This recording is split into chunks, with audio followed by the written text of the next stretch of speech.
Pada pertemuan terdahulu sudah kita bicarakan bahwa orang yang menjalankan ibadah Ramadan dengan baik, dalam arti siang dia laksanakan ibadah puasa, sementara dia hidupkan malam-malam Ramadan dengan salat tarawih, i'tikaf, tadarus Al-Quran dan sebagainya.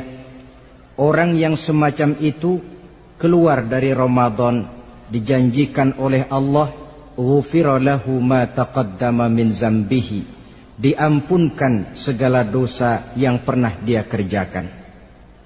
Sehingga ia keluar dari bulan Ramadan seperti bayi baru dilahirkan oleh ibunya, bersih, tidak punya dosa kepada Allah lantaran sudah dibersihkan oleh ibadah Ramadan. Jadi dalam Islam dosa itu ditebus dengan taubat, dengan amalan kita sendiri, bukan dengan uang, tidak juga dengan beras.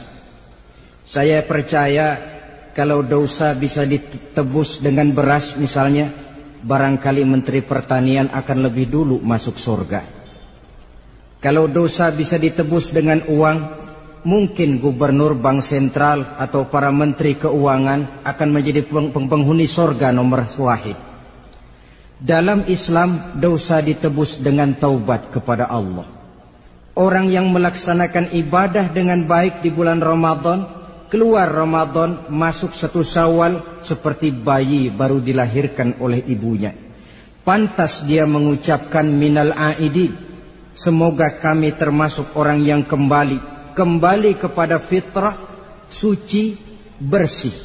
Dia rayakan hari itu, hari di mana dia kembali kepada kesucian. Itulah hakikat daripada Idul Fitri. Dengan kata lain, Idul Fitri ini tidak bisa dilepaskan kaitannya dengan ibadah Ramadan.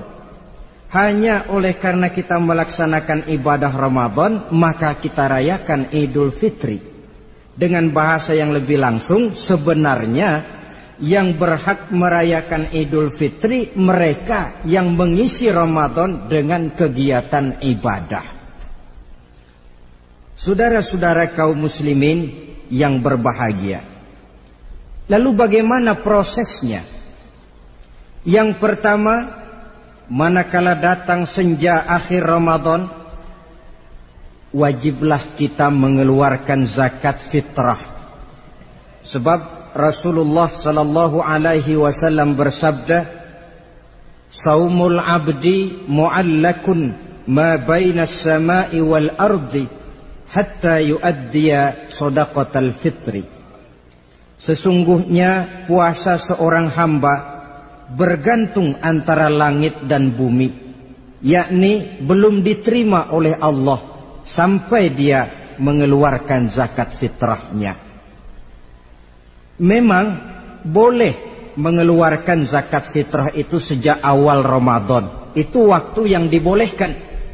Jadi saudara tidak mau sibuk, begitu 2 hari puasa lalu bayar zakat fitrah, boleh. Tetapi waktu yang wajib sejak terbenam matahari akhir Ramadan. Waktu yang terbaik untuk membayar zakat fitrah selesai sholat subuh sebelum orang berangkat melaksanakan sholat Idul Fitri. Waktu yang makruh setelah orang selesai sholat Idul Fitri lalu baru bayar zakat fitrah, makruh di situ.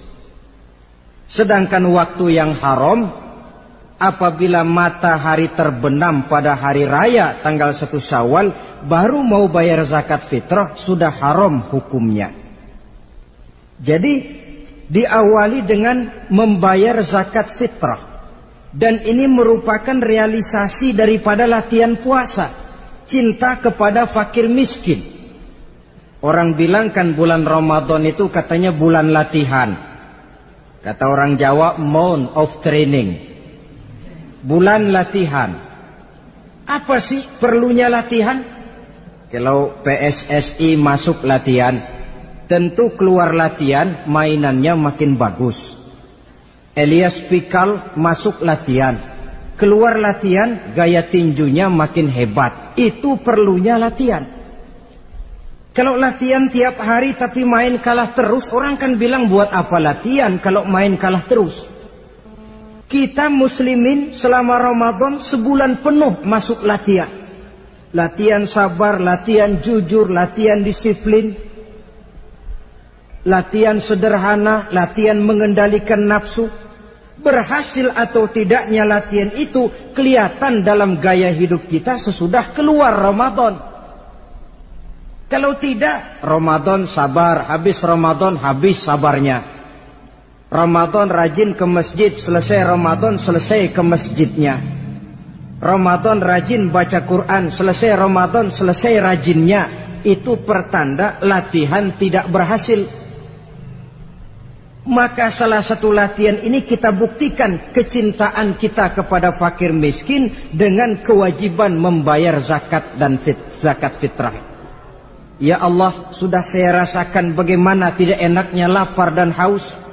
Sudah saya rasakan bagaimana tidak enaknya penderitaan orang-orang fakir dan miskin yang tiap hari kelaparan dan kehausan. Sebagai pertanda, ya Allah, saya keluarkan zakat fitrah ini untuk orang-orang fakir dan miskin. Itu kita keluarkan pada saat matahari akhir Ramadan terbenam. Masuk malam pertama bulan Syawal, malam takbiran kalau istilah di kampung kita ini. Allah subhanahu wa ta'ala dalam Al-Quran menjelaskan, walitukmilul iddata, hendaklah engkau sempurnakan jumlah bilangan hari puasamu. Berpuasa sebulan penuh, 30 hari atau lebih sering 29. Bila sudah sempurna hari puasa itu, walitukabbirullah, hendaklah engkau agungkan Allah, hendaklah engkau bertakbir. Oleh karena itu disunahkan menghidupkan malam 1 Syawal, malam hari raya Idul Fitri itu dengan memperbanyak takbir. Sejak matahari terbenam selesai sholat maghrib, kita kumandangkanlah kalimat takbir itu dari rumah ke rumah, dari surau ke surau, dari masjid ke masjid, dari kampung ke kampung, pertanda rasa syukur kita yang tiada terhingga kehadirat Allah subhanahu wa ta'ala, Tuhan yang Maha Esa dan Maha Kuasa. Entah kenapa, bila matahari akhir Ramadan terbenam, datang malam 1 Syawal, berubah perasaan kita. Sedih menjadi gembira, sukar menjadi mudah, hati yang tadinya digenangi air kebencian berubah menjadi hati yang penuh dengan cinta kasih kepada sesama. Kumandang takbir bagi orang-orang yang hidup tinggal di rantau, mengingatkan dia kepada kampung halamannya. Terkenang dia sungai tempat dia mandi, lapangan tempat dia bermain. Oi kampuang nan jauh di mato, katanya. Sehingga orang-orang yang tinggal di tanah rantau diusahakannya benar supaya bisa berlebaran pulang mudik, katanya. Nak berkumpul dengan sanak keluarganya supaya lebih mudah bersilaturahmi sambil mengenang masa-masa lalu di kampung halaman. Jadi setelah zakat fitrah kita tunaikan, sambutlah malam Idul Fitri itu dengan memperbanyak takbir. Ini disunahkan. Menghidupkan malam lebaran dengan memperbanyak takbir, bukan memperbanyak bakar petasan. Itu kan pekerjaan mubazir, dan mubazir itu jelas perbuatan setan. Ada yang bilang katanya bakar petasan itu nambah syiar. Syiar macam mana datang dari petasan? Sebagian lagi berjaga-jaga juga, tapi bukan dengan memperbanyak takbir.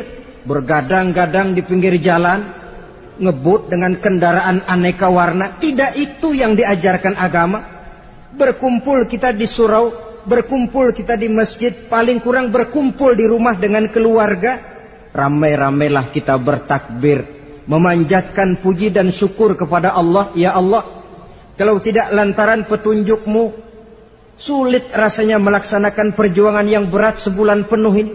Melatih diri, membina takwa, mengharap ridho. Dengan lapar, melilit perut dengan haus mencekik kerongkongan, bersyukur kami kepadamu ya Allah. Dan sebagai pertanda kami kumandangkan kalimat takbir memuji keagungan dan kebesaranmu. Allahu Akbar, Allahu Akbar, Allahu Akbar, walillahil hamd. Saudara-saudara kaum muslimin rahimakumullah. Di dalam satu hadis dari Ubadah bin Samit diriwayatkan oleh Imam Tabrani, bersabda Rasulullah sallallahu alaihi wasallam, "Man ahya lailatal fitri lam yamut qalbuhu yauma tamutul qulubi." Barang siapa yang menghidupkan malam Idul Fitri, maka hatinya itu tidak akan pernah mati pada saat hati-hati orang lain menjadi mati. Kita yang paling khawatir dalam hidup ini, pada saat hati kita sudah mati selagi jasad masih hidup, menjadilah kita bangkai berjalan dalam pandangan Allah. Badan hidup tapi hati mati, bangkai berjalan dalam pandangan Allah. Jadi ini hakikat merayakan Idul Fitri.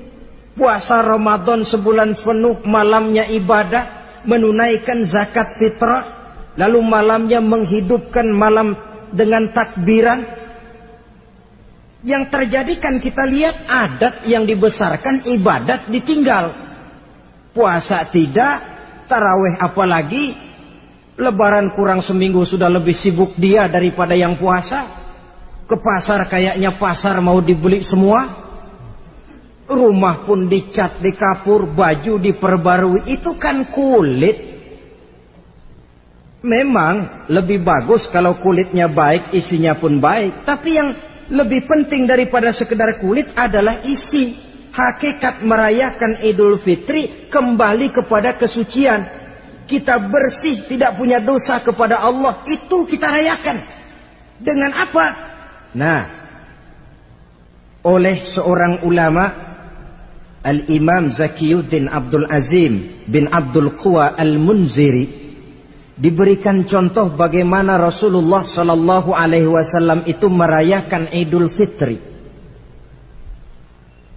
Beliau berkata, yuhibbu sallallahu alaihi wasallam ayyuqabilal 'ida bil bisri was surur. Rasulullah sallallahu alaihi wasallam cinta, senang menyambut Idul Fitri bil bisri was surur, dengan muka gembira dan dengan sikap sukacita. Jadi merayakan Idul Fitri bil bisri was surur, muka menunjukkan kegembiraan. Kenapa gembira? Sudah berhasil berjuang sebulan penuh. Bukan gembira lantaran di rumah banyak dodol, kue, pakaian serba baru, sepatu pun serba baru. Bukan itu yang kita gembira. Gembira lantaran telah berhasil berjuang mengalahkan nafsu, memenuhi perintah Allah, melaksanakan puasa. Gembira lantaran kita kembali suci seperti bayi baru dilahirkan oleh ibunya. Bil bisri, muka menunjukkan kegembiraan, cerah di malam itu sampai di hari lebarannya. Jadi walaupun barangkali oleh karena kesulitan ekonomi tidak terbeli itu baju yang baru, tidak terbeli itu sepatu yang baru, tidak terbeli itu makanan dan kue seperti tetangga, jangan sampai mengurangi kegembiraan kita. Tidak boleh menyambut lebaran itu dengan manyun. Tahu manyun? Mukanya sudah macam asam sama kukusan. Tidak ada menunjukkan sikap kegembiraan. Nabi menghadapi hari itu bil bisri was surur, dengan muka cerah dan dengan sikap gembira. Tapi gembira dalam arti tetap pada jalur kontrol. Lalu apa lagi? Wat taubatu lillahi ta'ala, dengan tetap melaksanakan taubat kepada Allah. Wan nadam 'alal khataya, menyesal terhadap segala kesalahan yang pernah dikerjakan. Itu yang dilakukan baginda Nabi di hari raya. Wa masalihatil khusum, memperbaiki orang-orang yang bermusuhan. Wal akhzi binasiril mazlum, menolong orang-orang yang teraniaya. Wasillatil arham, melaksanakan silaturahmi. wal ihsan ilal fuqara, berbuat kebaikan kepada kaum fakir miskin, wa ziyaratil aqarib, menziarahi, mengunjungi kaum kerabat. Itu hakikat di dalam melaksanakan Idul Fitri. Jadi jangan terbalik, sudah merasa baju baru, ini kan lebaran, merdeka. Kalau kemarin Ramadan kita dikekang, tidak boleh begini, tidak boleh begitu, sekarang sudah keluar Ramadan, merdeka. Lalu dirayakannya Idul Fitri dengan bermabuk-mabukan, dengan judi, dengan perbuatan zina. Itu sama saja dengan baju baru habis dicuci sudah diceburin lagi ke dalam comberan. Ini kan ibarat baju masuk Ramadan dicuci sebersih-bersihnya, keluar Ramadan masuk Lebaran tetaplah berusaha menjaga kebersihan itu. Kalau ditinggalkan Ramadan merasa merdeka, melemparkan lagi diri ke lembah dosa, sama saja baju yang sudah putih bersih ditriska bagus-bagus, tapi lalu dilemparkan lagi ke dalam comberan. Na'udzubillah min zalik. Saudara-saudara kaum muslimin yang berbahagia, jadi setelah zakat fitrah kita bayar, hidupkan malam Idul Fitri itu dengan mengumandangkan kalimat takbir. Lalu bila datang sholat subuh di pagi hari pertama bulan Syawal, kita laksanakanlah sholat subuh itu berjamaah. Jangan sampai terbalik, saking kepengennya sholat Idul Fitri, subuhnya enggak. Ini kan sama saja kata orang nyari jarum kapak hilang. Tak membela yang sunnah, yang wajib disia-siakan. Sholat Idul Fitri itu sunnah saja hukumnya, sholat subuh wajib. Masakan yang wajib kita tinggalkan, lalu yang sunnah kita kejar-kejar? Terbalik tentunya.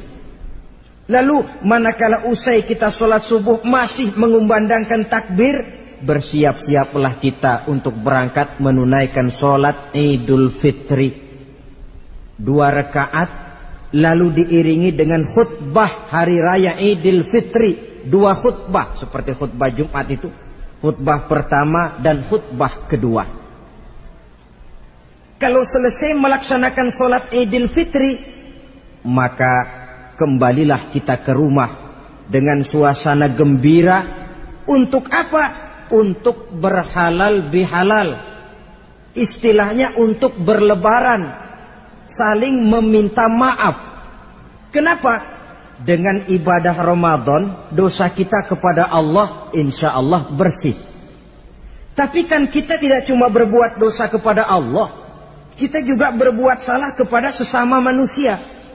Dosa kepada Allah, taubat langsung kepadanya, sonder pakai calo. Tidak bisa saudara bikin dosa kepada Allah, datang ke rumah saya, Pak inilah saya kasih uang, tolong mintakan taubat saya kepada Allah. Ya tidak bisa. Dosa kepada Allah langsung bertaubat kepadanya. Tapi dosa kepada sesama manusia, Allah belum akan memberikan ampun kalau kita belum minta maaf kepada yang bersangkutan. Ini sulitnya. Kalau saudara dosa meninggalkan sholat, taubat kepada Allah. Tapi kalau dosa kepada sesama manusia, saudara mencuri sendal orang, cara taubatnya bagaimana? Pertama menyesal, kenapa mencuri? Yang kedua berjanji tidak akan mencuri lagi. Yang ketiga meninggalkan perbuatan mencuri. Dan yang keempat, sendal orang pulangin. Tidak bisa saudara mencuri sendal, Tuhan taubat, nggak lagi-lagi nyolong sendal, tapi sendal orang dibekap terus, nggak dipulang-pulangin, ya tidak termasuk taubat itu. Itulah sebabnya selesai sholat Idul Fitri, kita pun meminta maaf.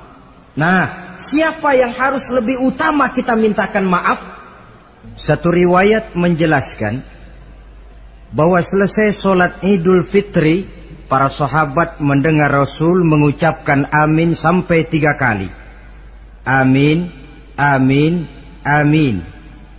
Heran para sahabat. Ini Rasulullah tidak ada angin, tidak ada hujan. Kenapa amin sampai 3 kali? Mereka pun bertanya, ya Rasul, tadi amin sampai 3 kali kenapa? Kalian tidak tahu? Tidak tahu ya Rasul. Begini, tadi itu selesai sholat, turun malaikat Jibril kepada saya. Beliau berkata, "Ya Muhammad, saya hendak berdoa kepada Allah.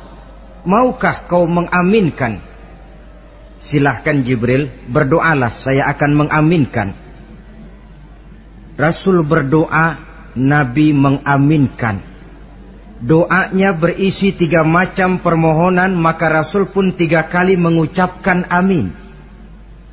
Logikanya, kalau sudah malaikat Jibril yang berdoa, lalu Rasul yang mengaminkan, apa iya doanya itu meleset? Apa isi doa malaikat Jibril? Yang pertama doa beliau, "Ya Allah, hari ini," 1 Syawal ketika itu, "saya mohon kepadamu, janganlah engkau terima puasa dan ibadahnya anak yang durhaka kepada kedua orang tuanya." Rasul di belakang, "Amin." Anak yang durhaka kepada ibu bapaknya. Ya, Ramadan dia puasa di siang hari, malam dia tarawih, dia tadarus Al-Quran. Kalau sudah durhaka kepada ibu bapaknya, ibadahnya didoakan oleh malaikat Jibril, diaminkan oleh Rasul agar tidak diterima oleh Allah Subhanahu wa ta'ala. Sebab itu manakala usai sholat Idul Fitri, pulang kita ke rumah, bersimpuhlah kepada ibu bapak, meminta maafnya, meminta ridhonya. Ibu kita yang telah mengandungkan kita, melahirkan kita antara pilihan hidup dan mati. Bapak yang pergi pagi pulang sore, peras keringat banting tulang untuk mendidik dan membesarkan kita. Demi setelah kita yang anak ini jadi orang, kadang-kadang lupa kacang akan kulitnya. Bagaimanapun tinggi status sosial seorang anak, bagaimanapun banyak gelar di sandangnya, bagaimanapun kayanya dia, kalau sudah durhaka kepada kedua orang tuanya, alamat hidup tidak akan memperoleh keberkahan. Doa malaikat Jibril yang kedua, "Ya Allah, hari ini saya mohon kepadamu, jangan engkau terima puasa dan ibadahnya suami istri yang tidak saling memaafkan." Sebab itu seorang suami, seorang istri, selesai turun sholat Idul Fitri, hendaklah berlapang dada si suami memaafkan istrinya, meridhokannya. Si istri pun bersimpuh meminta maaf dan ridho suaminya. Istri yang durhaka kepada suaminya. Sebab itu tidak heran kalau Rasul dalam satu hadis pernah menjelaskan, "Ayyumam ra'atin matat wa zawjuha anha radin illa dakhalatil jannah." Kalau ada seorang perempuan meninggal dunia, suaminya ridho kepadanya, itu perempuan akan masuk surga. Ini artinya, kalau seorang perempuan meninggal, suaminya tidak ridho kepadanya, biar dia tukang sholat, biar dia ahli puasa, biar dia hadir di majelis taklim manapun, meninggal tidak diridhoi suaminya, pintu surga belum dibukakan sampai suaminya ridho kepadanya. Riwayat lain menjelaskan bahwa sepulang Isra dan Mi'raj, Rasul bercerita kepada para sahabat, "Saya dalam perjalanan Mi'raj itu diperlihatkan neraka." "Neraka ya Rasul?" "Iya." "Lalu bagaimana?" "Saya lihat isinya kok kebanyakan perempuan." "Perempuan?" "Heeh." "Laki bagaimana ya Rasul?" "Laki juga tidak sedikit." "Kenapa lebih banyak perempuan ya Rasul? Apa mereka tidak sholat?" "Sholat." "Tidak puasa barangkali?" "Mereka rajin puasa." "Tidak suka mengaji barangkali?" "Mungkin lebih rajin dia dari suaminya." "Lalu apa penyakitnya ya Rasul?" Beliau menjawab, "Hunna yakfurnal asir." Penyakit perempuan itu dimanapun, tidak pandai bersyukur, kurang rasa terima kasih kepada suaminya. Suaminya yang bertahun-tahun pergi pagi pulang sore, peras keringat banting tulang untuk menghidupi keluarga, sekali saja terselip berbuat salah, hilang jasanya yang bertahun-tahun itu. Cuma salahnya saja yang diingat. Ibarat kata pepatah, panas setahun, habis dibalas oleh hujan satu hari. Habis dibalas oleh hujan satu hari. Malaikat Jibril yang ketiga, ya Allah, hari ini saya mohon kepadamu, janganlah engkau terima puasa dan ibadahnya muslim yang tidak mau memaafkan sesama saudaranya muslim. Tugas kita adalah meminta maaf, tetapi memberi maaf lebih mulia, karena memang memberi maaf lebih sulit daripada meminta maaf. Oleh sebab itu momen hari raya Idul Fitri intinya adalah halal bihalal. Bukan lalu merasa merdeka sudah ditinggalkan oleh Ramadan, berbuat sesuka hati, yang laksana baju sudah dibersihkan tapi dibenamkan kembali ke dalam lumpur. Yang kita inginkan agar bersih hubungan kita dengan Allah dan baik juga hubungan kita kepada sesama manusia. Hadis yang kedua, pada suatu hari ketika kumpul dengan para sahabat, Rasul bertanya, "Atadruna manil muflis?"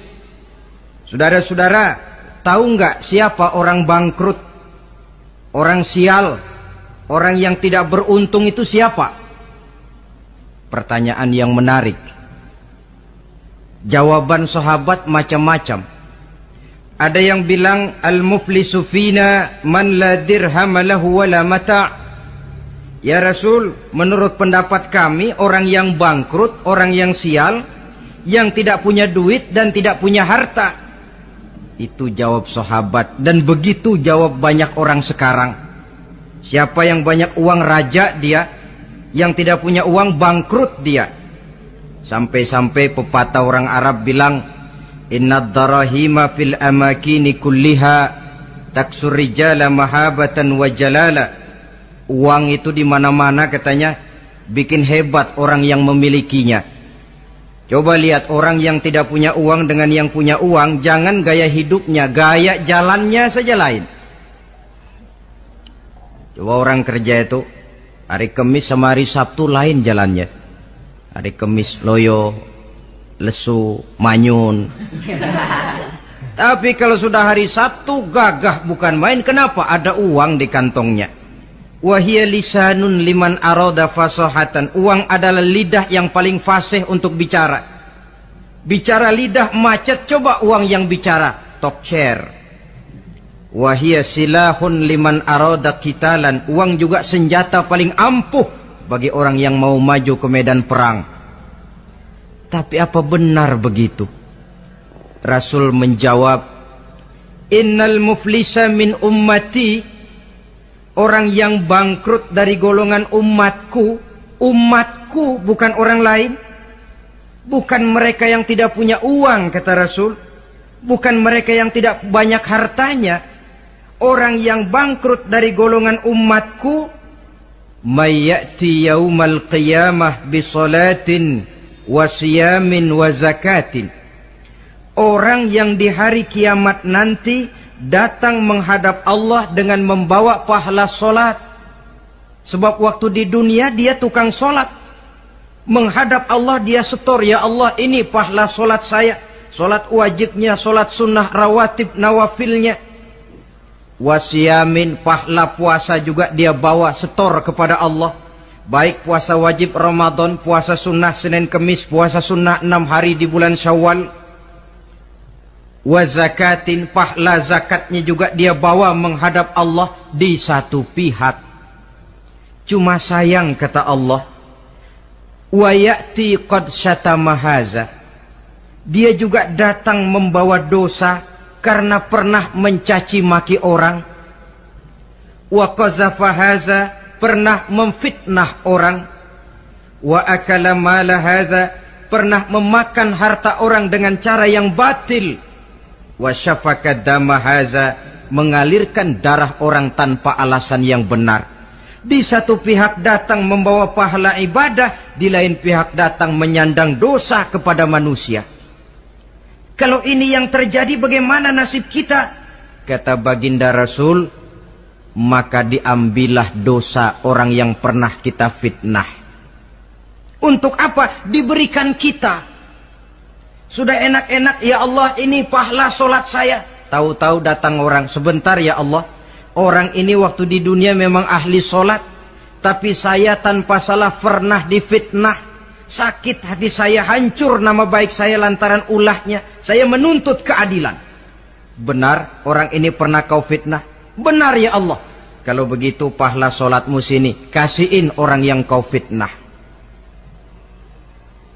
Habis pahala solat, datang lagi orang menagih, ya Allah, dia memang waktu di dunia ahli bayar zakat, tapi juga dia sering makan harta orang dengan cara yang batil.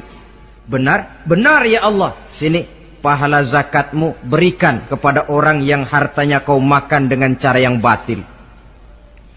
Fa in faniyat hasanatuhu qabla ayyuqda ma alaihi. Kalau pahala kebaikannya sudah habis untuk nutup hutang dosa, sementara tagihan datang terus, ukhiza min khatayahum, maka diambillah dosa orang-orang yang pernah kita fitnah, kita caci maki, kita zolimi, untuk diberikan kepada kita. Apa enggak bangkrut ini? Sudah pahala dipretelin, dosa dikasih lagi. Ibarat orang dagang, modal habis, tagihan utang datang terus. Apa pasalnya ini? Dia cuma baik kepada Allah. Solatnya betul, puasanya bagus, zakat dia bayar. Tapi kepada sesama manusia, dia tukang fitnah, tukang mencaci maki, ahli makan harta orang dengan cara yang batil. Bangkrut nasibnya di akhirat nanti. Maka keliru kalau momen Idul Fitri itu dimanfaatkan untuk sesuatu yang merusak arti kesucian, merusak arti fitrah. Mari kita dengarkan hadis dari Wahab bin Munabbah.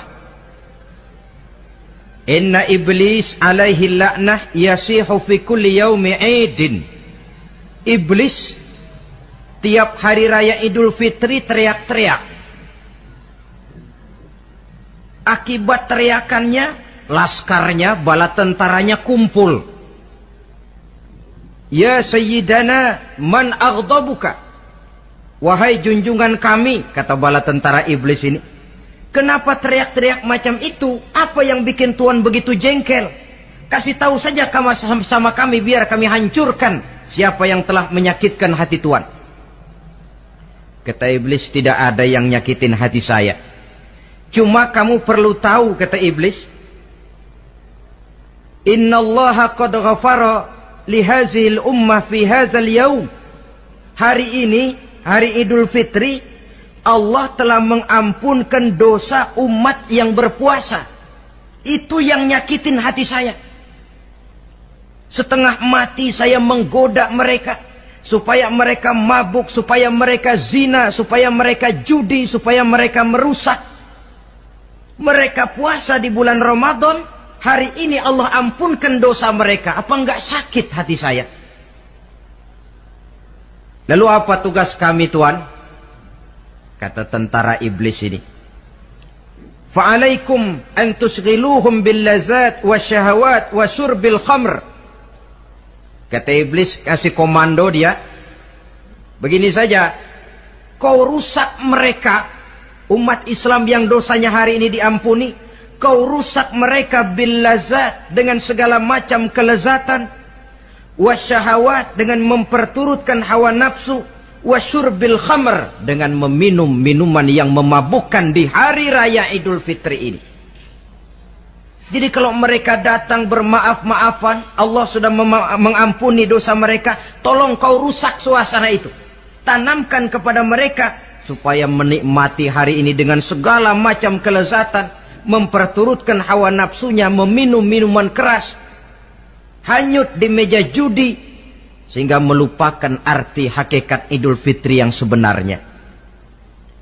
Di akhir riwayat ini Nabi pesan, oleh karena itu kata Nabi, ijtahidu yaumal fitri fis sadaqah wa a'malil khair wal birri minas shalah waz zakah wat tasbih wat tahlil. Oleh sebab itu kata Nabi, hati-hatilah kamu, sungguh-sungguhlah kamu pada hari Idul Fitri ini melaksanakan segala macam kebajikan seperti sedekah, perbuatan baik, solat, zakat, mengucapkan tasbih, tahlil, karena hari ini Allah telah mengampunkan dosa kamu. Jadi jangan dinodai hari yang bersih itu dengan perbuatan-perbuatan yang tercela. Inilah kelirunya kalau adat lebih dibesarkan daripada ibadat. Kalau menyambut Idul Fitri itu yang lebih diutamakan baju barunya, pakaian serba barunya, rumah serba bersihnya, lalu fasilitas serba adanya, lupa kepada intinya, manusia akan mudah terjerumus menodai hari yang suci dengan perbuatan yang kotor. Saudara-saudara, ma'asyiral muslimin rahimakumullah. Karena itu Rasulullah sallallahu alaihi wasallam pernah menjelaskan apa hakikat hari raya sebenarnya. Beliau berkata, lil mu'mini khamsatu a'yad. Orang beriman mempunyai 5 hari raya. Yang kita tahu kan gampangnya Idul Fitri, Idul Adha, kan itu. Rasul berkata, orang beriman sebenarnya mempunyai 5 hari raya. Hari raya yang dia rayakan dengan kegembiraan. Kapan saja itu? Pertama, kullu yaumin yamurru 'alal mu'min wa la yuktabu 'alaihi zanbun. Setiap hari yang dilalui oleh seorang mukmin tanpa Allah menulis dosanya, itulah hari raya baginya. Jadi kalau berlalu 1 hari dan hari itu kita tidak melakukan dosa satupun, itu hari raya. Dengan kata lain, bergembiralah seorang mukmin kalau dia bisa melewati 1 hari tanpa di hari itu dia melakukan dosa. Itu hari raya. Aduh, saya girang benar hari ini. Kenapa? Hari ini tidak ada dosa yang saya kerjakan rasanya. Hari raya pertama adalah hari di mana kita lewati tanpa melakukan dosa. Kira-kira bisa nggak 1 hari lewat tanpa dosa? Ya, bukan cuma sekedar mau, tapi berusaha untuk bisa. Ini hari raya yang pertama. Yang kedua kata Nabi, al-yaumul ladzi yakhruju fihi minad dunya bil iman wasyahadah wal ismah min kaidis syaitan. Hari di mana dia keluar meninggalkan dunia ini, kembali kepada Allah bil iman, dengan membawa iman, wasyahadah, mengucapkan 2 kalimat syahadat, wal ismah min kaidis syaitan, dan selamat dari tipu daya setan. Saudara-saudara, mati membawa iman, sempat mengucapkan 2 kalimat syahadat, selamat dari tipu daya setan, itu hari raya kita. Sebab apa? Yang paling kita khawatir kalau sudah meninggalkan dunia tanpa membawa iman, tidak sempat mengucapkan 2 kalimat syahadat. Nah, supaya kita mati bisa mengucapkan 2 kalimat syahadat, caranya bagaimana? Ya tergantung latihan dan kebiasaan. Orang kepengen kaya mesti latihan kaya. Orang kepengen bisa nyanyi mesti latihan nyanyi. Orang yang dalam hidupnya sering mengucapkan 2 kalimat syahadat, insya Allah di akhir hayatnya pun kalimat itu yang akan diucapkannya. Makanya kalau Allah pesan, la tamutunna illa wa antum muslimun, jangan kamu mati kecuali dalam Islam. Bagaimana supaya kita mati dalam Islam? Hidup ini pun biasakan dalam Islam. Hanya mereka yang membiasakan hidup secara Islam, insya Allah bisa mati dalam lingkungan Islam. Ini hari raya yang kedua. Yang ketiga, al-yaumul lazi yujawizu fihi sirat wa ya'manu min ahwalil qiyamah. hari di mana dia lewat di atas sirat dan aman dari huru-hara hari kiamat, lewat di atas sirat dengan selamat, itu hari raya yang membawa kegembiraan. Yang keempat, al-yaumul ladzi yadkhulu fihi al-jannah wa ya'manu minal jahim, hari di mana dia masuk ke dalam surga dan aman dari siksaan neraka. Hari raya terakhir, al-yaumul ladzi yanzuru fihi ila rabbih, hari di mana dia bertemu dengan Allah Tuhannya. Itu hari raya terbesar. Masuk surga itu enak, tapi bertemu Allah jauh lebih enak. Sama saja kita masuk istana negara itu nikmat, tapi bertemu presiden jauh lebih nikmat. Mungkin begitu masuk istana negara kita heran, kagum melihat lukisan, melihat dekorasi. Tapi begitu bertemu dengan kepala negara, lupa kita dengan indahnya bangunan istana negara.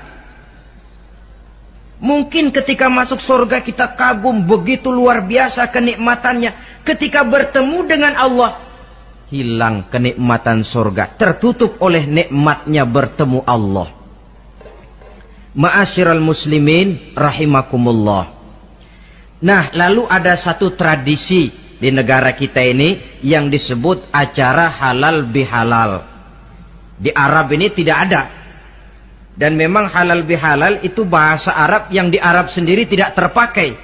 Halalun bihalalin artinya saling halal menghalalkan. Maksudnya saling maaf memaafkan. Kemarin saudara tanpa salah saya pukul, haram.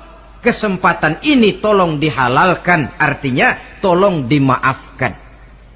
Karena kita bertemu seorang-seorang sulit, datang dari rumah ke rumah pun memakan waktu. Biasanya pun orang mengadakan acara kumpul, entah itu organisasi, entah itu kantor, entah itu keluarga besar, kumpul dalam satu acara yang lazimnya mereka sebut dengan halal bihalal. Rangkaiannya tidak terpisahkan dari puasa Ramadan, Idul Fitri, dan halal bihalal. Artinya, karena kita melaksanakan puasa di bulan Ramadan, maka kita rayakan Idul Fitri. Di dalam merayakan Idul Fitri, kita laksanakan acara halal bihalal. Tidak terpisahkan. Tapi rupanya halal bihalal ini sudah jadi milik nasional. Ya, kita ikut bersyukur menjadi milik nasional.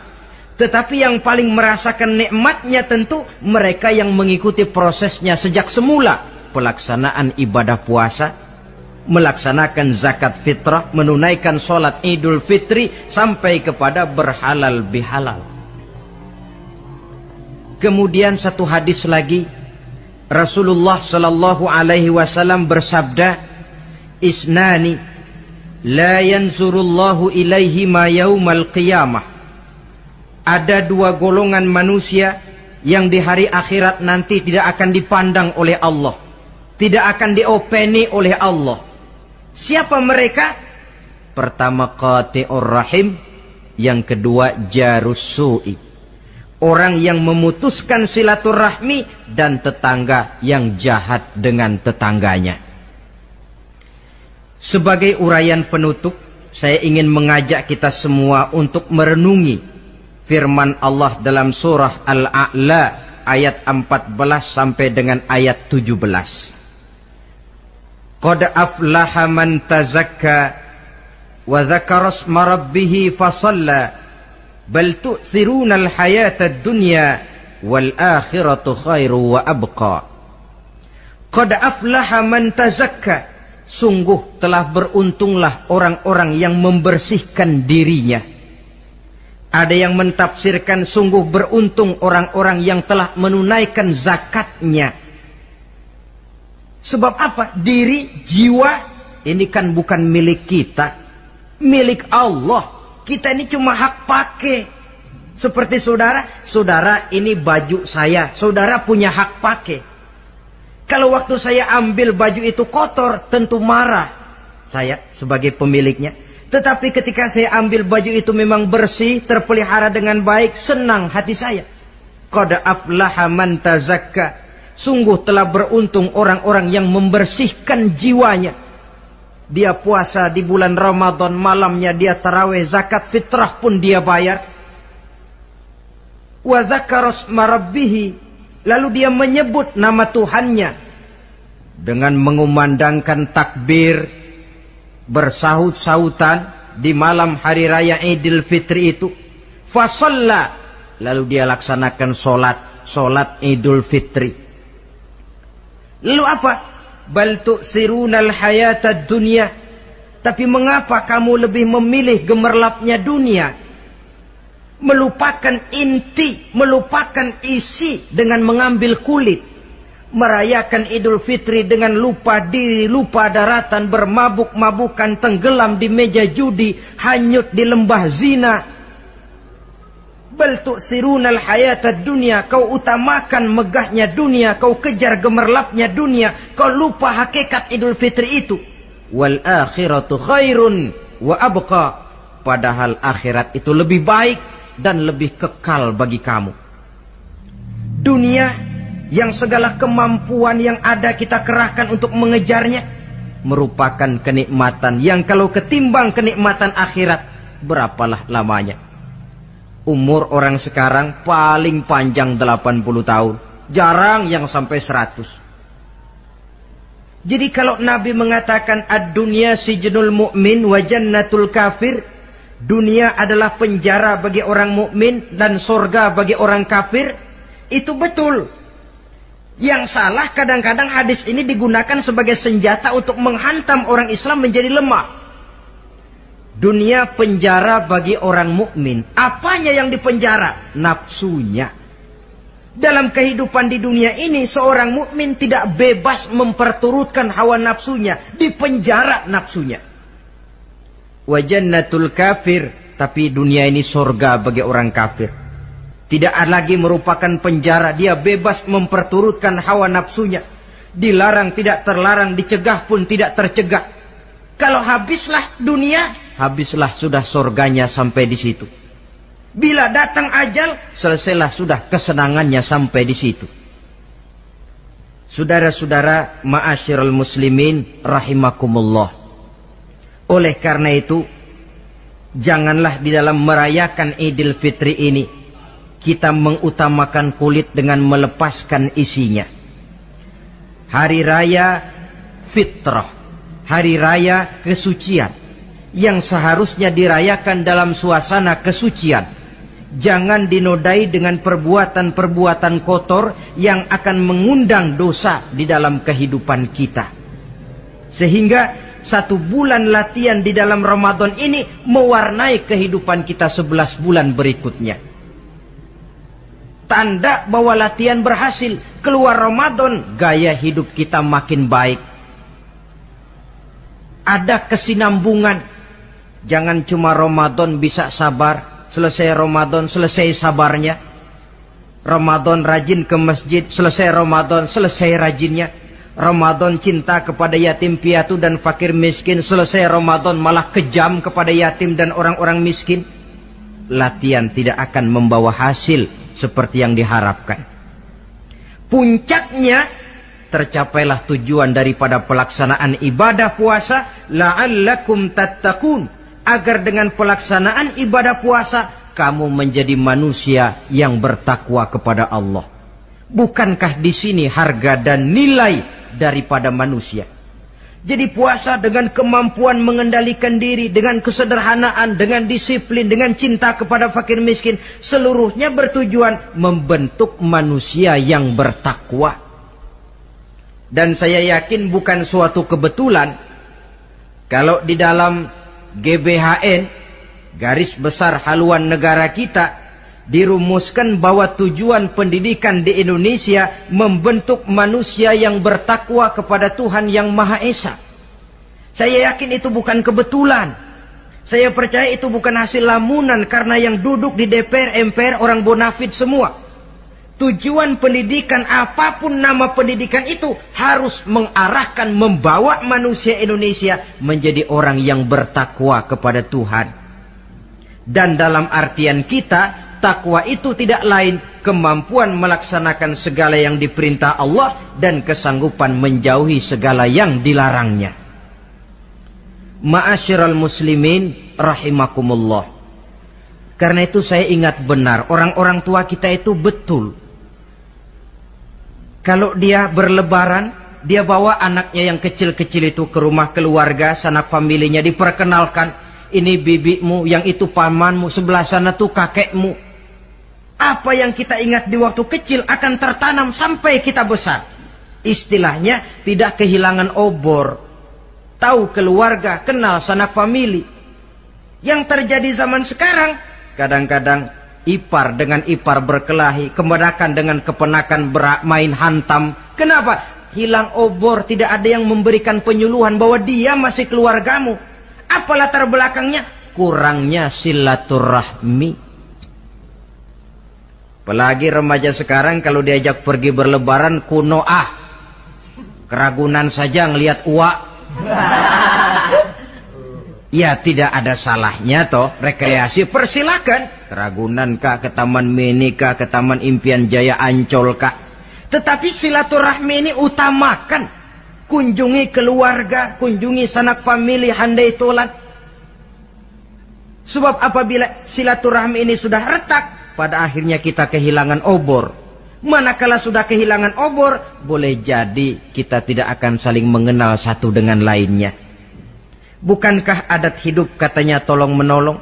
Bila kita merupakan satu keluarga besar, mungkin ada kelemahan di bidang pendidikan, yang lain maju di bidang ekonomi, saling membantu sehingga terwujud di mana yang satu menunjang kemajuan bagi yang lainnya. Saudara-saudara, inilah pembicaraan kita pada pertemuan kita kali ini. Dengan harapan tentunya, mudah-mudahan kita benar-benar masuk dalam kelompok minal aidina wal faizin wa kullu amin wa antum bi khair. Termasuk orang yang kembali suci kepada fitrah, beruntung, dan amalan ibadah kita diterima oleh Allah Subhanahu wa ta'ala. Sekian dan demikian. Terima kasih atas segala perhatian. Mohon maaf atas segala kekurangan.